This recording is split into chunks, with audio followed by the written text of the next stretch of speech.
kalamansi. Ito na lang lugar na to, yung hindi napapatubigan yan.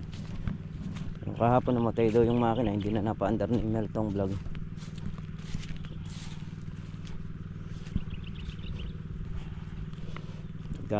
Bukas tirahin na rin natin tong ipa roto.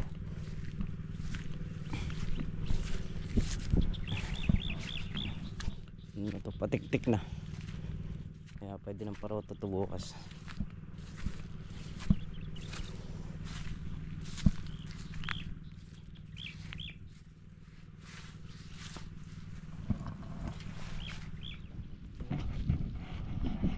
Siya na po pala dun sa mga viewers natin na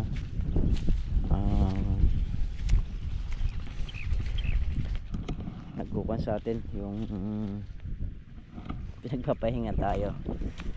Sa totoo lang gusto ko magpahinga pero hindi naman pwede, kaya hindi tayo lumusong wala, kailangan pupus mo mga tao para nagiging agresibo rin sa trabaho. Hindi pwedeng pag di tayo lumusong wala na, hindi na mangyayari.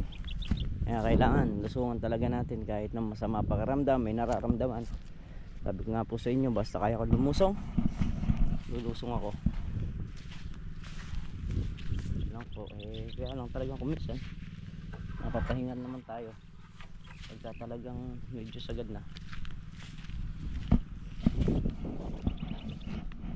Pero sa ngayon maraming trabaho. Traps. Kaya naman kung kaya ko lang din, kikilos at kikilos ako. Kahit na kung minsan talagang pwersado, kikilos pa rin.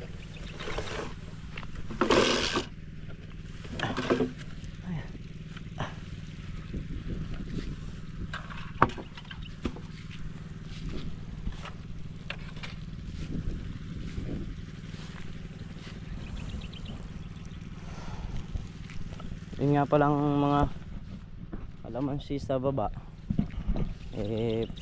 mga pagkayaring nag-araro ni Kuya Boy dun sa kabila, papasingawin na natin to.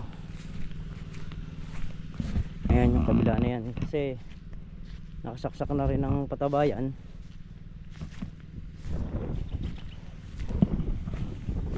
Para maganda magiging singaw. Yung mga sitaw, ayan, ayun na sila.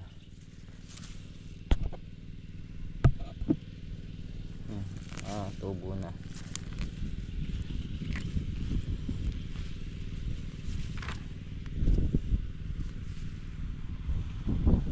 Palaya naman natin. Ito na, update po kayo sa palaya. Yung area na yan.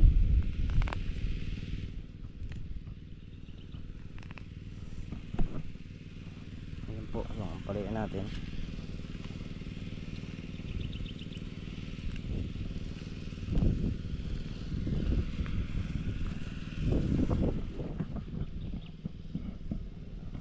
Ito po mga bagong hulip yung tinanim kahapon.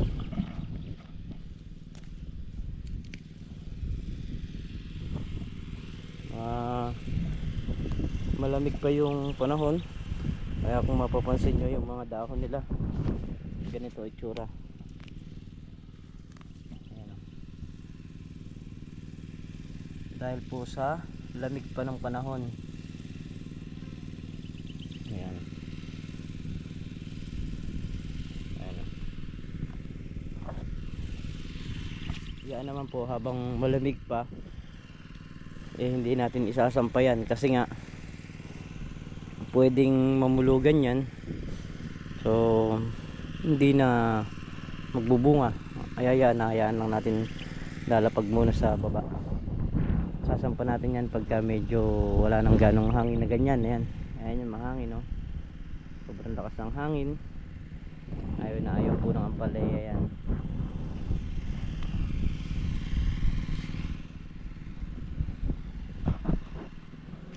Ayun nga pala mga traps, dahil hindi na pagana yung yung diesel, puro gasolina lang yung ginagamit ngayon na pampatubig dito sa may sa may Kalamansi. Okay na at kaya ko nang tirahin to, babaklasin ko yung pinaka pump nya. Ayan, mamaya tatakpan natin. Nahihirapan kasi ako yung pagbaba hindi tayo makakuha ng maayos pa.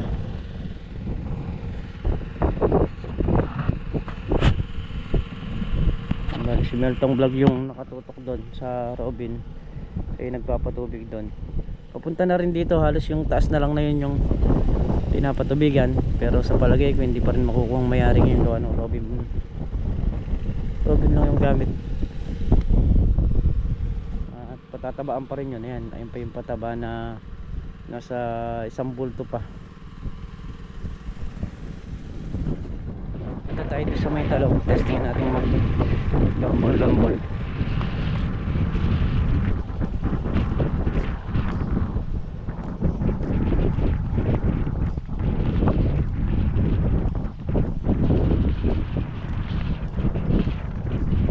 Nakahali na rin tayong nakarating dito mga kapos.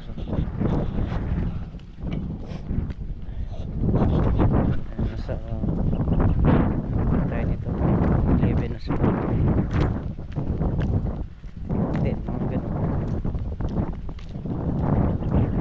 So yun, bali mga katraps, yan yung mga damo nyan, ayan, nakagambol na rin.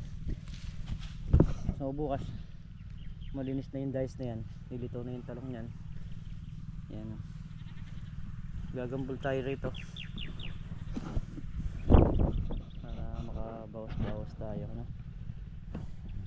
Let's go, dira ulit.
Nakadalawang kalahati na tayo at kuha tayo ng panabas. Damuhan ko muna. Hindi ako nasisyahan dadamuhan ko muna, tapos kasarulin. Kahit bagya lang tayo.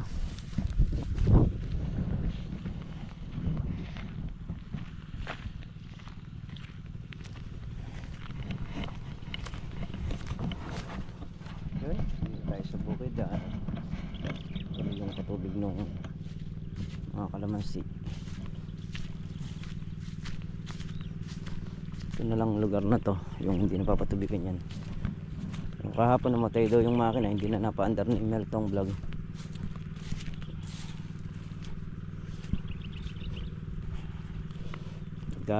Bukas tirahin na rin natin tong ipa-roto.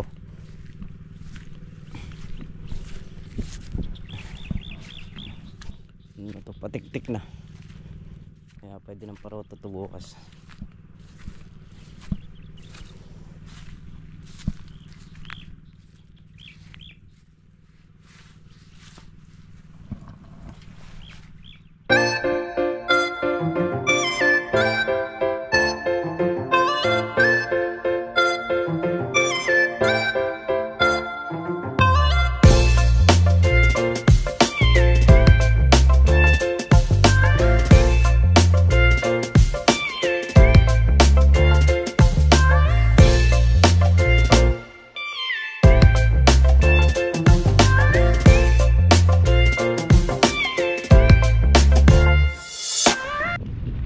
nalobat. Nalobat yung ating ano, GoPro. Kumuha muna tayo ng battery.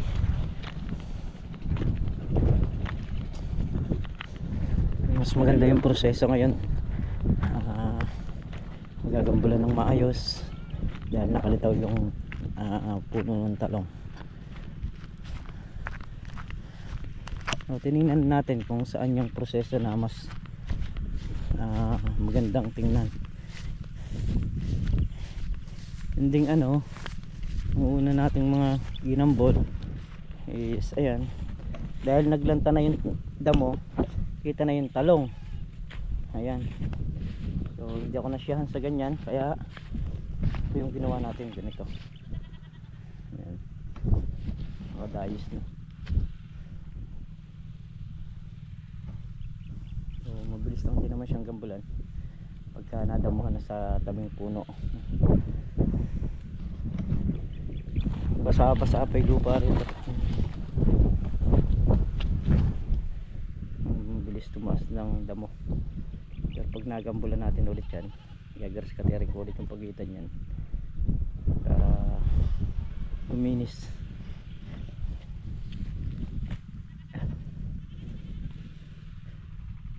Nakasingaw din ang mga talong. So si Meltong Vlog nagpapatubig pa ron. At punta naman tayo dito sa ano, update ko lang kayo rito sa sitaw. Oops.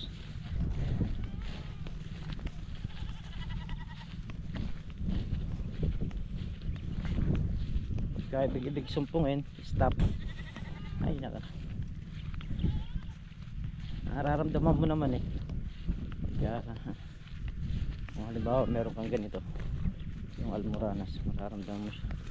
So ang hirap pala, first time ngayon lang nangyari sa akin to mga katrops. Sa loob ng ilang taon hindi tayo nagkasakit, tapos ganito nagiging sakit pa natin.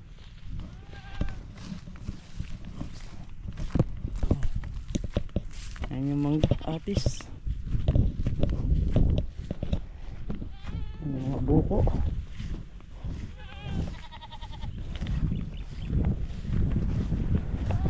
So dito kahapon saka kanina nag grass cutter si Meltong Vlog.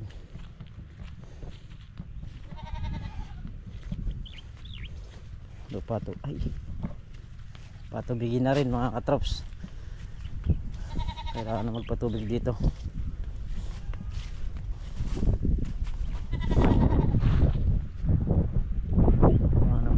Yung mga sitaw. So pag nangyari doon, dito ulit bibiling. Ngayon yung bunga ng sitaw. Bunga ng bunga, pero madalang pa. Hindi pa ganun karami.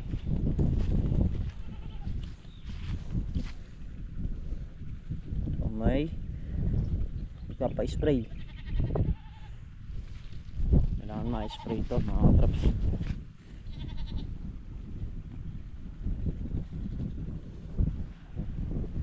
Pa-spray siya.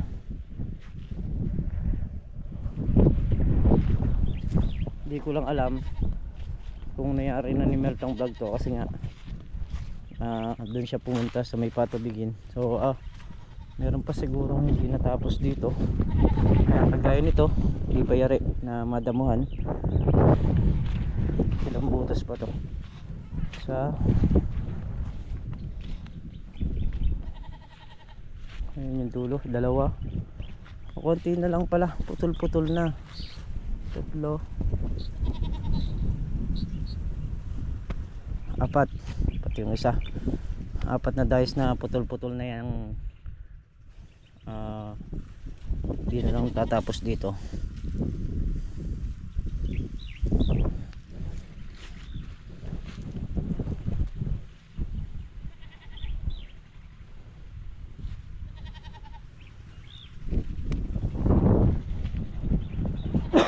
Ayan,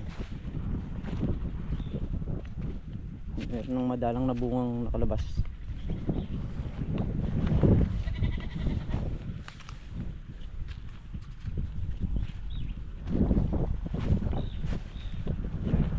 mapagana natin yung yung makinang malaki. Hindi po pwedeng umasa tayo sa Robin kasi makonsumo ang gas kaysa sa diesel. Kailangan matingnan ko yun. Kung di ko kayang gawin, papagawa natin. Gawa nung kailangan na rin patubigan ito dahil nga nag-aaraw. Sunod-sunod na patubig yan. Kalamansi, gulay ang mangyayari sa atin yan. Siguradong hindi maglulubay yung ating mga makina dahil umiikot lang. Check natin yung buto kung hihiwalay ko na, kung tatanim sila mamaya. Balik ko muna yung mga pantanim.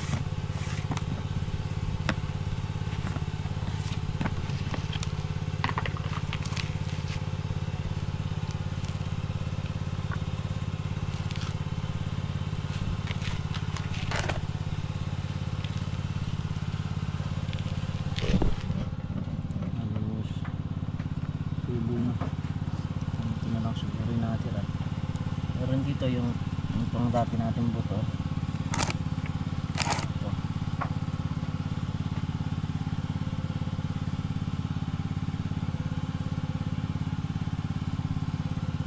Ito yung dating buto, yung 180 pieces.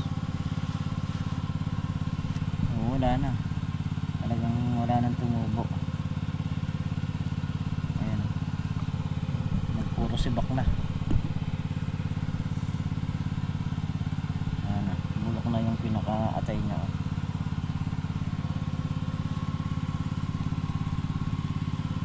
Wala na to, hindi na pakikinabangan to mga katraps.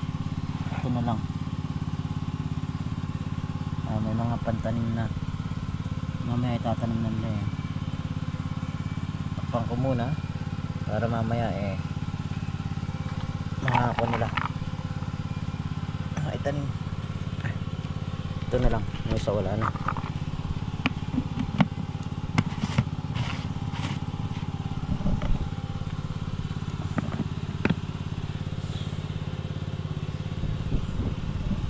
Kunti na lang yung pang tanim para magkakasya na to, kasi marami na rin yung natamnan dun sa may dulo ron, tapos yung iba pinangukulit na lang.